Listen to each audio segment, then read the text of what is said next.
Okay, it's time for another episode of the Press Box Podcast. This is episode number 77.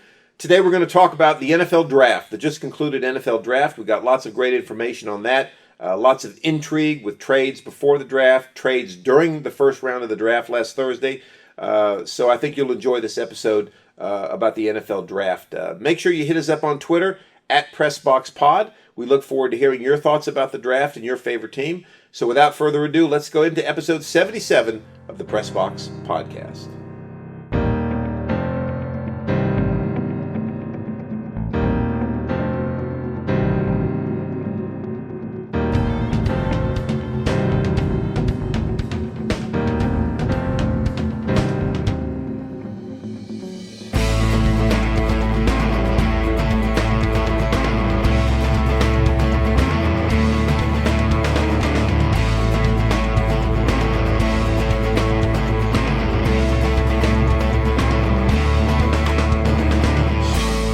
Okay, welcome back to the Press Box Podcast. Hi, I'm your host, Ralph Miranda.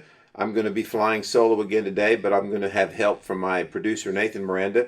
My co-host, Joseph Miranda, is again out of pocket. And today, this is episode 77 of the Press Box Podcast, if you're counting at home. And we're going to discuss the NFL Draft. The NFL Draft was recently concluded this past weekend. It's always a big event. Of course, last year it was all virtual. But this year it was back at a location. It was in Cleveland at Energy Stadium, the home of the Cleveland Browns. Of course, they didn't allow a lot of people in there, but there were a lot of fans there. Of course, they were all vaccinated that were allowed in there. So the draft was held on site, and it was exciting as always. And today we're going to discuss that draft. Before we get started, I want to talk a little bit about some of the trades that went on before the draft. The big trade that happened before the draft, the Miami Dolphins were slotted to pick number 3. The 49ers were slotted to pick number 12.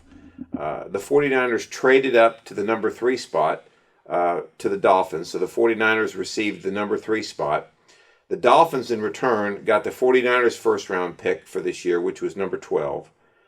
They got the 2022 first-round pick, which is next year from the 49ers, a third-round pick next year, and a first-round pick in 2023. So that was a pretty good haul for the Dolphins. The Dolphins then turned around and traded the number 12 pick. They received the number 12 pick. They traded that pick to the Eagles and went up to number 6. So the Eagles had the 6th pick. The Dolphins traded that pick to the Eagles, moved back to number 6. The Eagles got their first-round pick, number 12, also a fourth-round pick for this year, and a first-round pick for next year. And then the Dolphins obviously got the number 6 pick for this year and a fifth-round pick for this year. Then the interesting thing, which I'll get into in a minute, the Eagles didn't sit pat at number 12. They traded that pick. We'll get into that for a minute. So those were kind of the two big picks. The Niners trading up to number 3. The Dolphins then going back to 12 and then going back to 6 with the Eagles. So those were pre-draft trades. Then we got into the draft, day number 1, Thursday night. The Jacksonville Jaguars were on the clock. They had the number 1 pick, and as everybody expected from the end of the last NFL season when the Jaguars ended up with the worst record, they took Trevor Lawrence, the quarterback out of Clemson. Trevor Lawrence expected to be a Hall of Famer, considered to be the best quarterback prospect to come out of the draft, probably since Peyton Manning, maybe Andrew Luck, if you want to consider that. So the Jaguars, didn't fool anybody, took Trevor Lawrence. The Jets had number 2. Remember, the Jets could have had the first pick. They were 0-13 at one point, and then ended up winning 2 games and losing the first-round pick. So the Jets could have had Trevor Lawrence. Instead, they took Zach Wilson, the quarterback out of BYU. Not too sure if Zach Wilson was a great pick. He's kind of undersized, kind of a Drew Brees-type size player, but did have some strong seasons at BYU and was considered by many draft analysts to be a very high-rated quarterback. That left Justin Fields, the Ohio State quarterback, Trey Lance, which I'll talk about in a minute, quarterback from North Dakota State, and Mac Jones, the quarterback from Alabama. That left them available. Now, when the 49ers traded up to number 3 back before the draft, it was widely expected that they did that for one reason, and that was to get one of these quarterbacks. That set up a lot of speculation about what are they going to do with Jimmy Garoppolo. Remember, they traded with the Patriots a few years back to get Jimmy Garoppolo, signed him to a pretty big contract. Garoppolo took them to the Super Bowl just 2 years ago, and then, as everybody remembers, had a wide open Emmanuel Sanders down the seam for a touchdown pass, which would have won the Super Bowl. He overthrew him. Now, whether that one play influenced Kyle Shanahan or whether it didn't in trading up, we're not sure. We do know that Jimmy Garoppolo is injury prone. He's had quite a few injuries in his career. Maybe that, combined with the fact that they had a chance to win a Super Bowl and Garoppolo couldn't make the throw, maybe those things combined led the 49ers to believe that they needed another quarterback. There was also some speculation. Jimmy Garoppolo is an athletic quarterback, but he's not a runner. He's not the kind of guy that can make things happen with his legs. He's a passer. Many people have speculated that in that Super Bowl 2 years ago when the 49ers lost to the Chiefs, when Kyle Shanahan saw Patrick Mahomes, remember the 49ers were ahead 21-10 in that game. The Chiefs scored, then had the chance to go ahead. Patrick Mahomes scrambled around the pocket, got away from a couple people, and made a deep throw to Tyreek Hill for a touchdown that put the Chiefs ahead. Many people speculate that one play, or the ability of Patrick Mahomes in that Super Bowl to make things happen, convinced Kyle Shanahan that he needed that type of quarterback. So, whether or not those three things, or whether a combination of those three things I just mentioned, needless to say, the 49ers traded up. Now, the question is, there was much speculation. What were the 49ers going to do with that third pick? It was assumed Trevor Lawrence would go first. It was assumed Zach Wilson would go second. So the 49ers had their choice of Trey Lance, Justin Fields from Ohio State, or Mac Jones from Alabama. It was believed that it was between Trey Lance and Mac Jones. Now, let's talk about those two guys. Mac Jones from Alabama. Not a real mobile quarterback. He can run. All these guys can run, obviously. But not what you would consider a mobile, running type quarterback. Good arm, great passer, set a lot of Alabama records. Many people believe that his success at Alabama was a function of the weapons he had around him. He had Najee Harris in the backfield, great running back at Alabama, could catch the ball out of the backfield, could run. Just a quality running back who ended up going later in the first round to the Steelers. He had Devontae Smith, the Heisman Trophy winner at wide receiver. He had Jalen Waddle at wide receiver, who many people believed was better than Devontae Smith until he got hurt. So, was he that good of a quarterback, or did he just have the right weapons around him? Who knows? And then you have Trey Lance, a very interesting story. Trey Lance is the quarterback at North Dakota State. Now, many of you may remember North Dakota State. That's the school that Carson Wentz came from. Carson Wentz drafted by the Philadelphia Eagles with the second pick in 2016. Very strong, big size, prototypical professional NFL quarterback out of a pro-type system at North Dakota State. Wentz had some good years, failed a little bit, was traded to the Colts this year. Here comes Trey Lance. Interesting story about Trey Lance. Very athletic, runs a pro-style offense just like Wentz did at North Dakota State. But he only played one game last year. Remember, last year was the COVID-19 pandemic. The North Dakota State played one game, then they canceled their season along with the rest of the people at FCS. He did play a full season in 2019, but those were his only starts. He had 17 starts, I think, total in his career. Most of those came in 2019 when they went to the FCS championship game. So he really had 1 year as a starter, one game last year. Well, the 49ers ended up taking Trey Lance with the number 3 pick. Now, it's believed they want Jimmy Garoppolo on their roster. Some people thought they were going to trade Jimmy Garoppolo on draft weekend. They did not do that. So the 49ers thinking is, hey, we got Jimmy Garoppolo. He's under contract. He's going to play. All right, he's got the ability to lead us to a Super Bowl. We know that. And Trey Lance can develop, sit for a year, maybe even 2 years. I doubt that. But sit for a while and learn like Patrick Mahomes did at Kansas City and then take over the reins in 2022. We don't know. But either way, the 49ers took Trey Lance. Maybe a little bit of a reach. We don't know. He's going to need some development. We'll see what happens. Then the Falcons were at number 4. The Falcons really didn't need a quarterback. I guess that all depended upon whether you believed that help me out here, Nathan. The quarterback for the Matt Ryan. Matt Ryan. That's right. I drew a blank. It all depends on whether you believe Matt Ryan is over the hill or not. I don't think he is. I think Matt Ryan still has a lot of juice left in him, maybe at least 2-3 years left in him.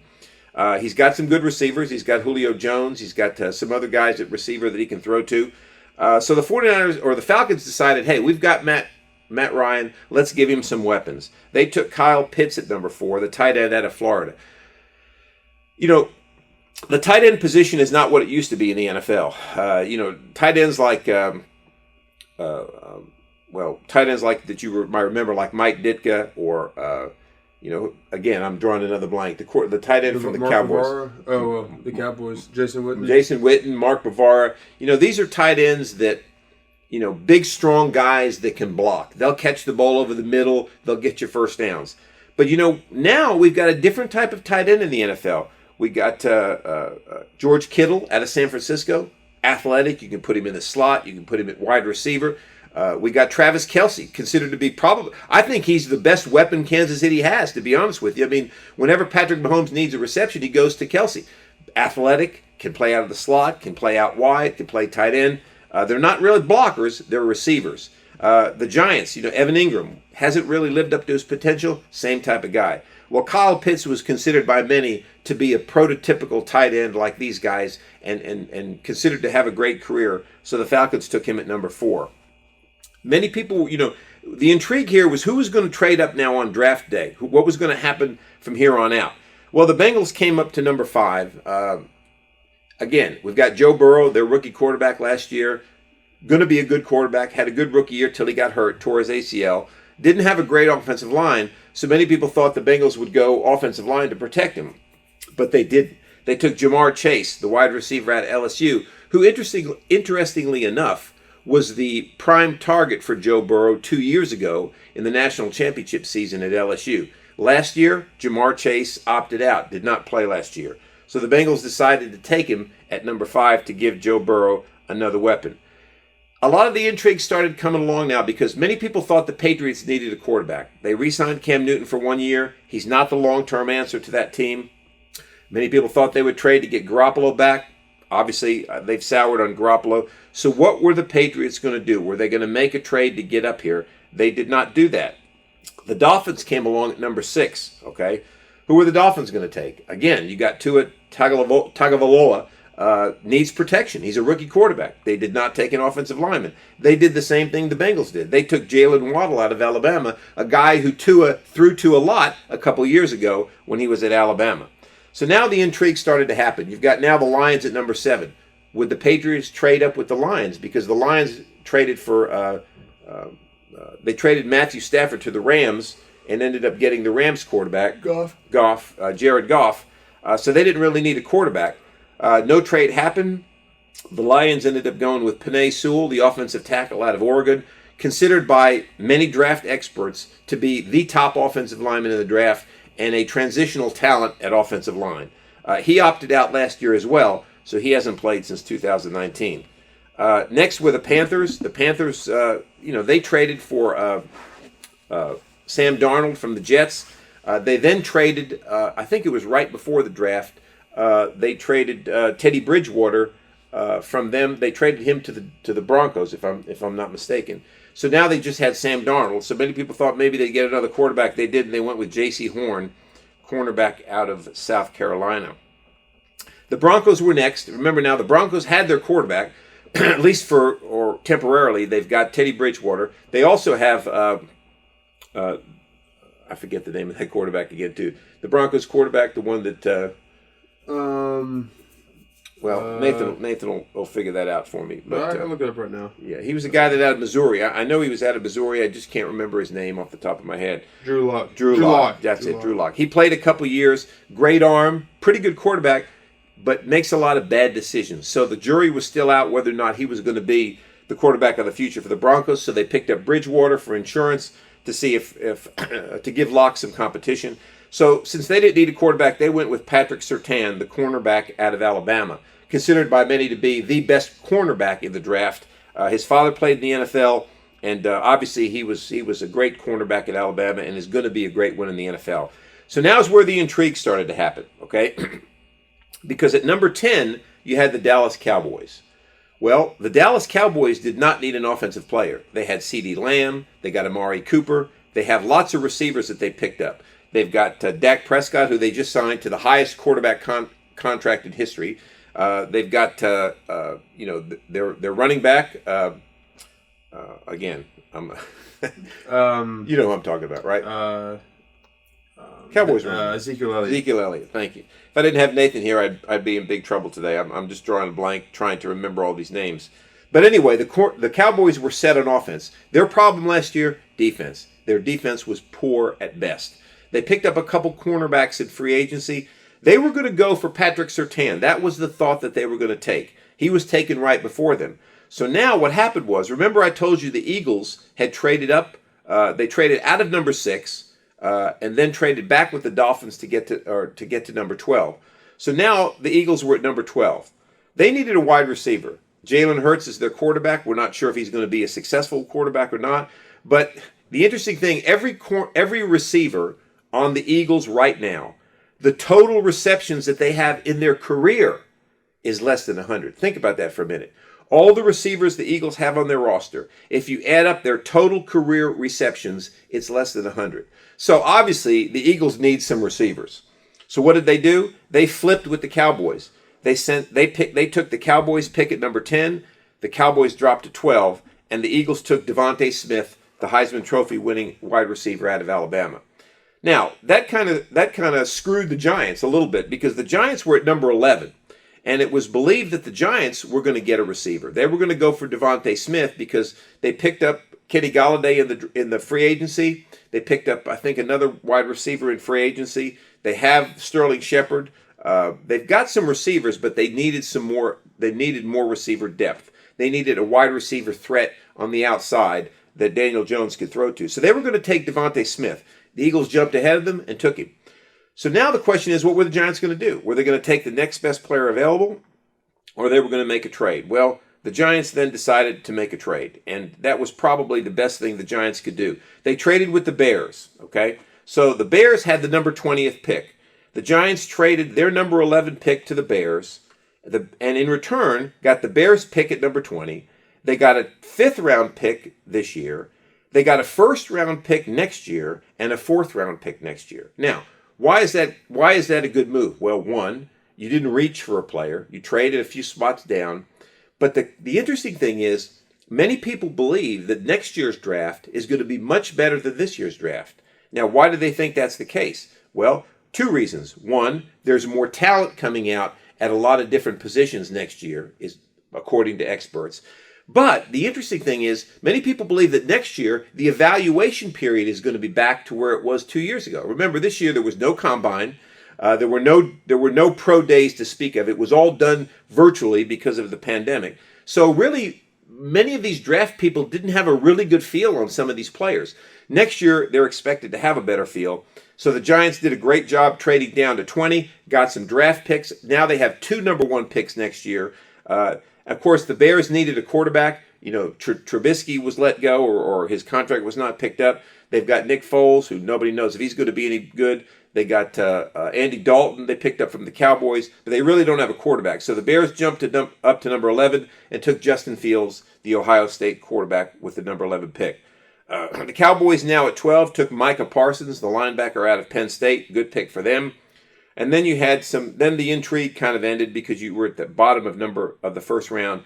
Rashawn Slater, the Chargers took him, an offensive tackle out of Northern, I believe it was Northern Illinois. The Jets took Elijah Vera Tucker, an offensive lineman. The Patriots then at number 15 took their quarterback. They took Mac Jones, the quarterback out of Alabama. The Cardinals at 16 took Zaven Collins, a linebacker. The Raiders at 17 took Alex Leatherwood, an offensive tackle out of Alabama. I want to mention that pick just a little bit, not because of Alex Leatherwood, but there was a report out that Mark Davis, the owner of the Raiders, son of Al Davis, of the deceased Al Davis, is very unhappy with Mike Mayock, the general manager of the Raiders. The Raiders have reached on their last 2 or 3 number 1 picks, and many people believe that they've picked the wrong player. They've reached at players.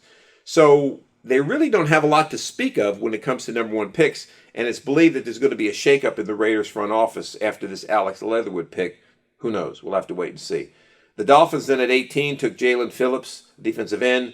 The Washington football team took Jamin Davis, linebacker. Then the Giants at number 20 took Kadarius Toney, a wide receiver out of Florida. Again, interesting pick there. Not a big name that you remember, but many draft experts that I've been reading believe that he was a steal at number 20, that the Giants got some real value at that receiver position. Interesting thing about Kadarius Toney, last season he didn't drop a pass. 51 receptions. I think he had 75 targets. 51 receptions. Every time he was targeted, he did not drop a pass. So that's kind of interesting. The Colts took Kwity Paye, a defensive end from Michigan, who was considered to be one of the top defensive end or edge rushers. The Titans took Caleb Farley. The Vikings took Christian Darrisaw. The Steelers, as I mentioned, at number 24, took Najee Harris. That's a really good pick for them. I mean, they really needed some run. They haven't really had a running back since what's his name? Le'Veon Bell. Le'Veon Bell. We're talking about the Steelers. The Steelers. Le'Veon Bell. They really haven't had any good. They have Connors, the guy out of Pittsburgh, but he really was here or there. Now they got Najee Harris. Good pick. The Jaguars then took Travis Etienne, running back out of Clemson. Interesting there that they would take him. Why? He was the guy that Trevor Lawrence threw to most of the time out of the backfield. So he reunites with his quarterback at Jacksonville. The Browns took Greg Newsome, the quarterback. The Ravens took Rashad Bateman, a wide receiver. The Saints took Peyton Turner, a defensive end. Packers took Eric Stokes, a corner. Bills took Gregory Rousseau, a defensive end. Ravens took Jason Away, a defensive end. And then the Tampa Bay Buccaneers closed the draft with Joe Tryon, a defensive end out of Washington. Now, interesting thing about the Buccaneers, they signed everybody back from their championship team. I mean, this is the first time, I think, in history that all 22 starters from a Super Bowl team will be back next year. And that's really interesting because that tells you that, if these guys play at the same level they did last year, who's to say that they're not going to win another Super Bowl? Obviously, it's different when you're the defending champion and you're the one hunting down the championship. So we'll see what happens with that one. But they did re-sign everybody from last year. So that concluded the first round of the draft. Lots of intrigue, as I mentioned, lots of trades, some questionable picks, but some good value there. Nathan, your thoughts on all that? Well, my big thing was the 49ers drafting. Who did they draft that quarterback? Yeah, Trey Lance. If you're gonna draft a quarterback to replace your current quarterback, in this case, Garoppolo, right? You're basically saying that you think that the guy you're going to get is better than Garoppolo, right? Or can be better than Garoppolo, right? And my thing is Garoppolo took you to a Super Bowl, all right? Now, whether the whole thing you laid out about the past, losing it, whatever. But my point is he took you to the Super Bowl. Right. So that means that, well, you must think this guy you're drafting is better than that, and how much better can you be? Win the Super Bowl. They think this guy's going to win them a Super Bowl? I mean, I guess they do, otherwise why would you pick him, right? It's one thing if Garoppolo never took him to the playoffs. Now they might think, okay, this guy can take us to the playoffs. That's something Garoppolo could never do. Or if they didn't have a winning season with Garoppolo. I think we can get a winning season with this guy. Garoppolo took him to the Super Bowl, so I guess they're saying, well, this guy can win us one. And I find it hard to believe they truly think this guy's going to win them a Super Bowl. I guess they do, but come on. I mean, is he going to be that much better than Garoppolo, a guy who has proven himself already? He may be injury prone, but he took you to the Super Bowl. He's established. I mean, you don't have to start anew with a new system. I'm assuming they're going to have to kind of go to a new system. This guy's like a running quarterback, right? Mm-hmm. I just feel like it's a big shakeup and a big question mark when you already have an established, proven guy who's take you to the Super Bowl. I think it's weird. No, I agree with everything you just said. My thoughts on it, and unless it's a can't miss like Trevor Lawrence type, but this guy wasn't, from what I understand. Right. We don't. Right. But here's what I'm thinking. Let me step back. First of all, you know as well as I do, the NFL is a copycat league, right? I mean, when one team has success with something, another team tries to figure out how they can incorporate that into their system. I mentioned Kyle Shanahan, seeing what Patrick Mahomes did to him in the Super Bowl. All of a sudden, everybody in the league is enamored with Patrick Mahomes. All right, he's a great player, but you can't necessarily duplicate that. I mean, Patrick Mahomes is what he is. He's a generational talent, and not everybody's like him. Okay, so I think the 49ers are thinking, hey, we had a lot of injuries last year. Joey Bosa was hurt. We had Kittle was hurt. Garoppolo was hurt. We're going to get all these guys back, okay? So we have a team now coming back that went to a Super Bowl. Right, that's my point. All right. they don't want to get rid of Garoppolo. The problem is, though, when you draft a quarterback, that sends a message to the guy that's there. But let's forget that a minute. So they figure, hey, Garoppolo, Garoppolo's got another year or two left. He's injury prone. I don't know. They probably don't feel like they want to stay with him forever. So they figured, let's get a guy that's a Patrick Mahomes type guy. Let him sit for a while and learn, and then transition to him. Okay, I understand that. That's a good plan if you want to. That's a good plan, but don't use your first round pick on that. Your top 10 first round pick on that guy. Yeah, I understand that. Right? I do. No, I understand. I mean, that's a guy you get in the second or third round. Let him sit for a few years.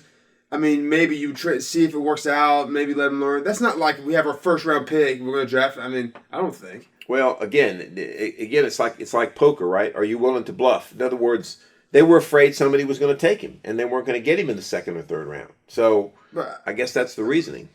And again, that would lead me to believe they wanted a new quarterback. They didn't want Garoppolo. Oh, I don't think they want Garoppolo long term. Oh, okay. Well then, I mean, I don't think they want him long term. I think they think that he's serviceable enough to get them to another Super Bowl, maybe. But who knows? Just serviceable enough. I can't think of a guy who took you to the Super Bowl 2 years ago, didn't play all season last year, and you're saying he's serviceable enough. I don't get that.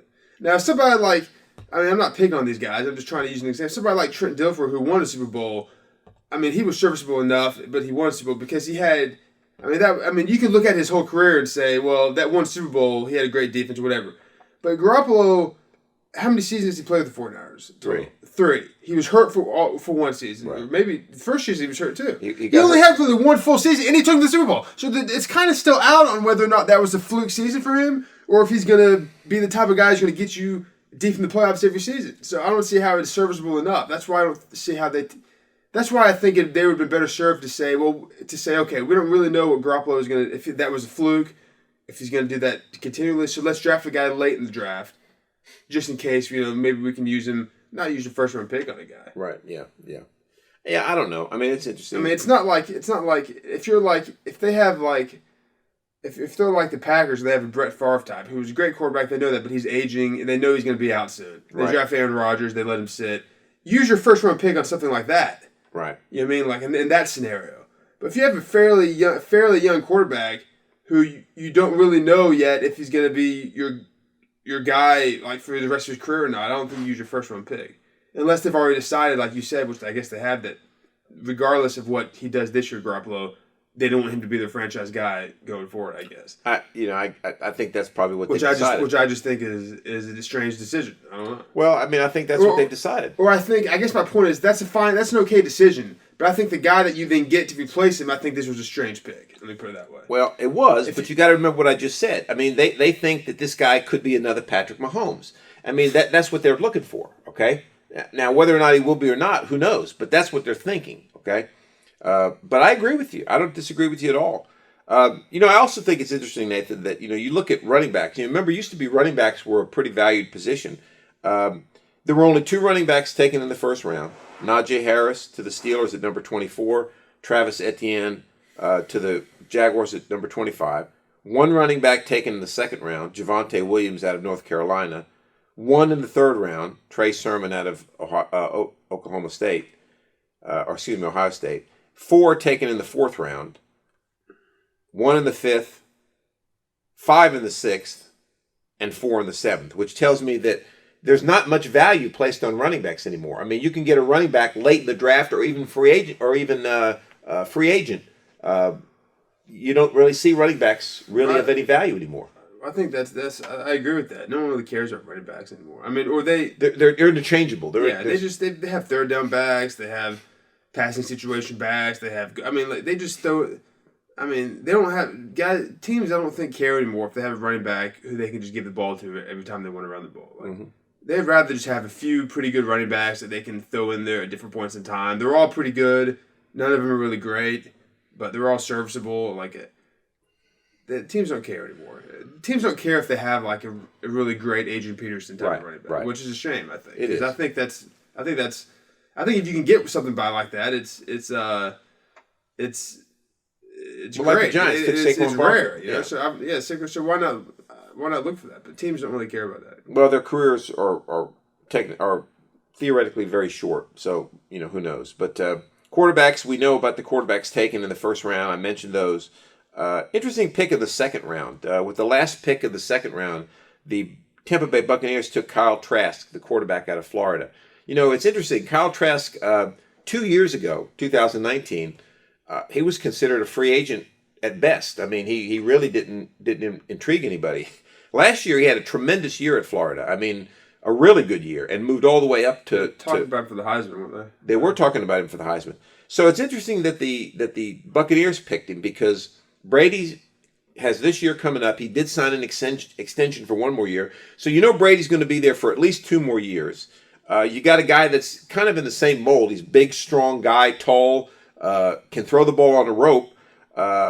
Maybe... I think it's a good pick because you can groom him under Tom Brady. I think that's a great pick. Yeah. They didn't reach for that, right? They didn't get a guy after the first overall pick. Right. They got a guy they thought was solid.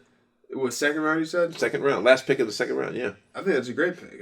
I mean, but that's the scenario too. Where I wouldn't have thought it strange if they wanted to use their first round pick on a guy at a quarterback they thought was great because they know that Brady has a few years left at most. Right. So that's the example of I don't think that would have been strange. But I even like better what they did there, actually. I mean, yeah, I do too. What do you think about? I have to mention this because it's my team. Ian Book, the Notre Dame quarterback, was taken in the 4th round by the New Orleans Saints. I think he went higher than even I thought he was going to go. I don't know how high he's going to go, but I think he's a good pick. I think he's a good pick. Yeah, I mean, they're left right now. They got Jameis Winston and Taysom Hill. The Saints are. See, I don't understand. The Saints are a team I think that should have. They didn't draft a quarterback until that. No, that was their. First. That's a team I think that should have drafted a quarterback with their first round pick. Right. They need a guy right now. Book is the type of guy that's another guy that the Buccaneers could have drafted. Right. They don't need him to start right now. Let him sit for a couple of years and try to groom him. I don't see why the Saints didn't get a guy early. Well, Or maybe they don't think maybe they're planning to do that next season. If you think there's more guys coming out next season. Well, I also think that well, let me. Obviously, I'm closer to Notre Dame than most people are. Okay, so I have a little bit different perspective. But I watched Ian Book very closely for a couple years. 2018, he led them to an undefeated season and a playoff position. 2019, great season. Last year, undefeated season, a regular season, playoff position. Ian Book reminds me, and I said this 2 years ago, okay? He reminds me of Joe Montana. And I know that sounds blasphemous considering what Joe Montana has done in the NFL, but I remember Joe Montana before he was Joe Montana. I remember him when I was there at Notre Dame with him. This guy reminds me of Joe Montana. He's doesn't have a power arm. Montana didn't have that. Doesn't have tremendous size. Montana didn't have that. But he's a winner. I mean, the guy is a winner. He's the winningest quarterback in Notre Dame history. He got things done. He engineered drives when they had to happen. He just seems to have that it. And I don't know what that it is, but he just seems to have it. Now, is he going to start right away in the NFL? No. Is he going to end up staying with the Saints? Who knows? But I think that this guy could end up being a really good NFL quarterback. I really do. I agree with you. I mean, he doesn't. I mean, at first glance, you wouldn't think so. But I just think he has that thing that you just can't put your finger on. I don't even know if I would say at first glance I don't think so. I mean, I look at guys who people drafted first round, and my first glance I don't think they're going to be good NFL quarterbacks. So what do I know? But I think Book would be good. Yeah. Yeah, I think he's going to be. I mean, I think he's really going to be. I think he's going to be better than most people think he is. To be honest with you. Let's look at offensive linemen for a minute. Nobody really thinks about the offensive line. Only one guy was taken in the first round on the off. I take that back. 2 guys were taken in the offensive line. Josh would be proud. Yeah, he would be. Offensive. Let me step back. Let me separate this a bit. Offensive tackles. Today you have to separate offensive tackles from offensive line because your tackles are the guys that protect the quarterback. Okay. There were 4 offensive tackles taken in the first round. Penei Sewell for the Lions. Rashawn Slater went to the Chargers. Alex Leatherwood, which we talked about, to the Raiders, and Christian Darrisaw to the Vikings.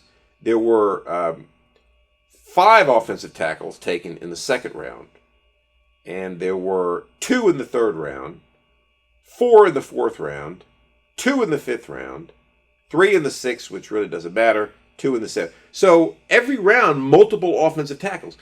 It shows you the premium that's put on protecting the quarterback, all right? And those are the guys that have to protect the quarterback. Yeah, it does. And this all started. I don't know if you've ever read the book The Blind Side, which they made a movie of, but this was all started by oh gosh, I'm showing my age here, listeners. I really am, because sometimes I have these little blind spots in my memory. But it all started back in with the Giants. Okay, with the Giants at okay. What are you trying to think of? Lawrence Taylor. That's. Okay. I'm sorry that I couldn't think of that name. Michael Orr was the guy that he was the offensive lineman, right? But what I'm saying is the movie doesn't do this, but the book does. It talks about why did offensive tackles become such a premium. When Lawrence Taylor came into the league, he revolutionized the game of football, the defensive side. He became a linebacker that could come off the edge. He showed what edge rushing could be. He demoralized offensive tackles because the tackles then were just big, fat guys that they put at offensive tackle. And the hit he put on Joe Theismann, which ended his career pretty much, proved to teams that you needed a guy to protect the quarterback. That's why offensive tackles have become such a premium, and you saw this in this draft. You saw it in other drafts as well. Now, when you go to offensive linemen, which they're combining their guards and centers, only one in the first round, 5 taken in the second round, which is kind of interesting to me because, the inside guys, you need some help there, but they're not considered to be big time guys. Third round, 6 of them went. So, offensive line becoming more and more an important position.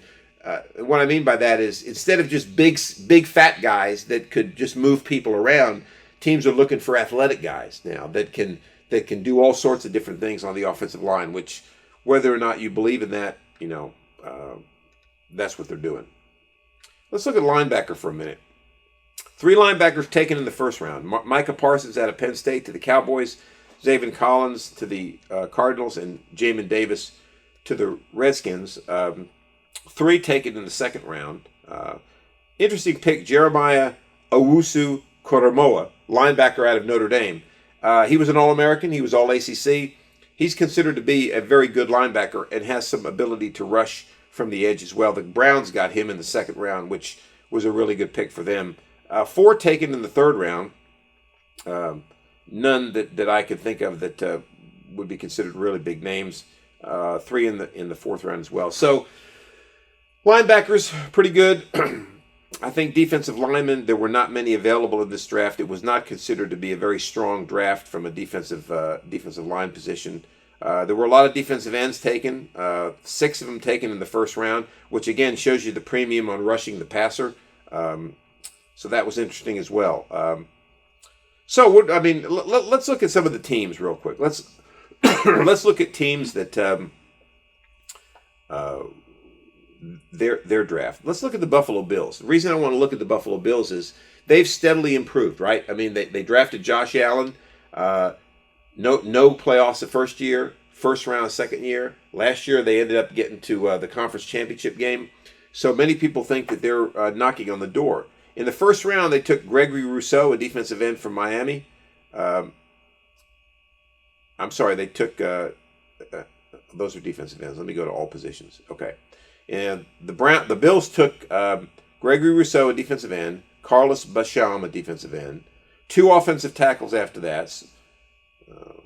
They started off the draft with 2 defensive ends? Yeah, they did. Hold on a minute. They took 2 defensive ends, then 2 offensive tackles, a wide receiver, a safety, a corner, and another offensive lineman. So obviously they believe that they need help on defense, and they need more protection for Josh Allen. So that's kind of an interesting draft. They've got to have most of their pieces in place. So you figure they're just kind of filling in spots. Let's look at the Green Bay Packers. They took a corner at number 1. They took an offensive lineman at 2. Amari Rodgers out of Clemson in their 3rd pick, which was a pretty good receiver. The interesting thing about that is that there was a lot of excitement right before the draft when Aaron Rodgers came out and said he's not returning to the Packers. He doesn't want to play for the Packers anymore. He wants to be traded. He said that? Yeah, he did. After he said he wanted a guarantee that he was the starter? Yes. Okay. Okay, I didn't know that. Now, Aaron Rodgers is up. First of all, I'm not a big fan of Aaron Rodgers. Not his playing ability. He's a tremendous quarterback, Hall of Famer. He's going to be in the Hall of Fame, and what he's done for the Packers has been unbelievable. But the guy's kind of a jerk. Okay, I mean, he's got a bad attitude. He's got a cocky attitude. He thinks an awful lot of himself, which is neither here nor there. But he was upset last year when they drafted Jordan Love, the quarterback out of, I believe it was Utah State, to replace him eventually. He didn't like that. He's been complaining very often about the fact that they're not drafting enough wide receivers. They're not giving him enough weapons, okay? He was upset last year that they decided to kick a field goal in that game against the Buccaneers instead of going for a touchdown. Remember that? Okay, He was upset about that. The Packers said, no, we're not trading him. In no way. The 49ers, I never really could get the specifics on this, but the 49ers put together a huge package and offered it to the Packers for Rodgers, but they turned it down. Now he's saying that he realizes they're not going to trade him, that he wants the general manager gone, okay? And if that doesn't happen, he says he's considering retirement. Well, I mean, he's not gonna the guy's a baby, okay? And I applaud the Packers for not giving in to him. They took a corner at number 1, an offensive lineman at 2. Amari Rodgers is going to be a good receiver. They took him at number 3. And outside of that, really didn't take any more offensive players until their 9th pick, which was probably in the 7th round. So, kind of interesting, with this Aaron Rodgers thing, what's going to happen there. I think he'll be the quarterback of the Packers, but, there seems to be a lot of relationships that have been fractured there, and can he get along with the offensive coordinator who he's going to be spending a lot of time with? I mean, think about it. If you were an offensive coordinator and I was your quarterback, right?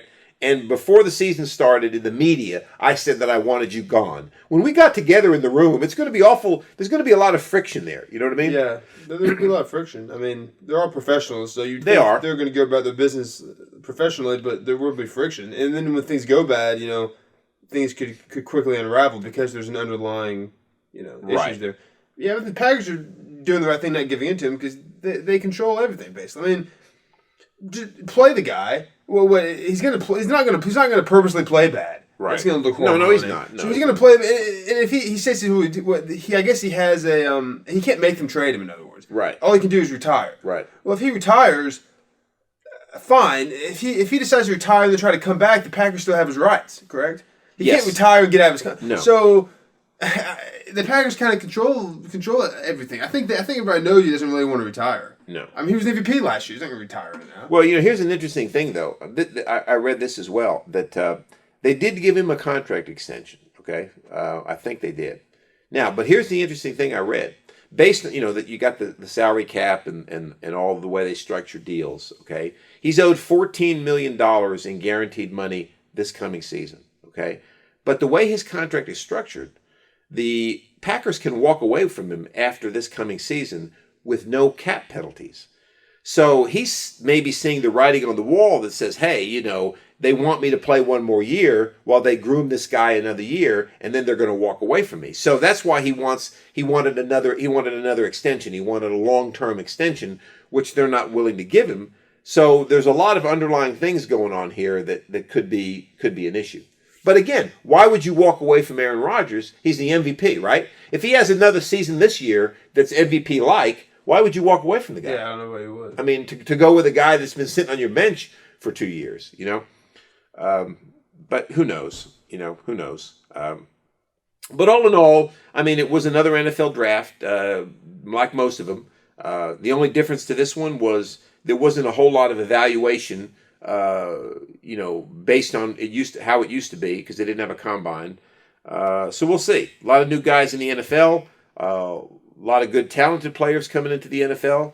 The interesting thing is going to be Trevor Lawrence. Is he going to be what everybody thought he was going to be?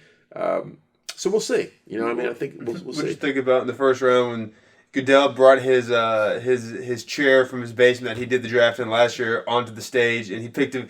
He got like I don't know if he picked every pick, but the first pick he got like Bernie Kosar and Javarius Landry to pick a fan to sit in the chair. And then every pick they would have a fan from that team sit in the chair. That's kind of ridiculous. Yeah, that is kind of ridiculous. I bet they were probably like cleaning out their house and they wanted to sell that chair. He didn't want it anymore. It was like, well, then he thought this up, make him look good, did you also notice too? I don't know if you noticed this, and again, I'm assuming this is what happened, but when that fan would be sitting in that chair, and Goodell would walk out with the pick for whichever team was on the clock, he would stop there at the chair. I think he'd tell them who they were picking. Yeah, show it to before you. Yeah, to give them like the first shot. Yeah. You know what I mean? That's kind of cool. Which was cool. Yeah, but the chair thing was kind of ridiculous.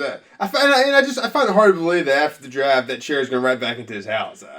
No, it's not. It's not. I mean, not because of like germs or anything. I just don't think he would take a piece of his furniture out there, do that, and then bring it right back. I think he's probably gonna put it. They'll auction it off. Auction it, or something. That's what they'll do. He'll get new chairs. I think it's interesting though how except for last year when he did it virtually, everybody boos. No matter where they're at, when he comes out there, it's like a chorus of boos. And then he acts like, "Yeah, come on," like he's like it doesn't bother. You can tell it bothers him though. I think it bothers him. It definitely bothers him a little bit. Yeah. Okay, so a good draft, a good NFL draft. We're getting ready now. Most of these players have been to their facilities, the ones that were drafted. They're getting ready for off-season activities, which are going to start here probably the end of this month. They'll have the first rookie camps. Then you'll get some off-season activities in June and July. And before you know it, heck, it's already May 3rd. Before you know it, it'll be July, and we'll be talking about the NFL camps opening to another great NFL season, which should be interesting. I want to look at one other team real quick before I forget. I want to look at the Pittsburgh Steelers, and the reason I do is because they kind of fell apart the end of last year after starting out 11-0. Interesting, they took Najee Harris. I talked about it, number 1, great pick. Then they took a tight end out of Penn State. They took an offensive lineman out of Illinois, another offensive tackle out of Texas A&M, a linebacker, a defensive end, a corner, and a punter. My point there being, I don't see the Steelers really getting all that better. I mean, I think Roethlisberger is kind of at the end of his career. I don't think they really have a replacement. I think they traded for a guy, if I'm not mistaken. To back up quarterback, but I don't remember who that may be. But anyway, I think it was a not so great draft for the Steelers, who really got a lot of questions going into this season. So we'll see what happens there. But anyway, good draft. Ready for. I can't wait for the NFL season to get started again. Remember, what are your thoughts on the draft? What did your favorite team do? Everybody knows my favorite team is the Giants. I'm very happy with their draft. I think they made some good picks. They got a good edge rusher in their second round. They got a great underrated corner in their third pick. So what does your favorite team do? What did they do? Are you happy with them? Let us know. Remember, hit us up on Twitter at PressBoxPod. You can also go, we now have a YouTube channel, PressBox Podcast, the PressBox Podcast. Nathan has worked diligently putting up clips from some of our better episodes. Instead of listening to, if you missed that episode, you can obviously go back and listen to it, but you can also listen to some clips from it. So we're doing a lot of new things, but we really want to hear from you. At PressBoxPod is our Twitter account. Let us know what your favorite team did. Let us know if you were happy with your favorite team's draft. So hope you enjoyed today's episode of the PressBox Podcast. We'll be back next time with episode number 78. Join us again on the PressBox Podcast.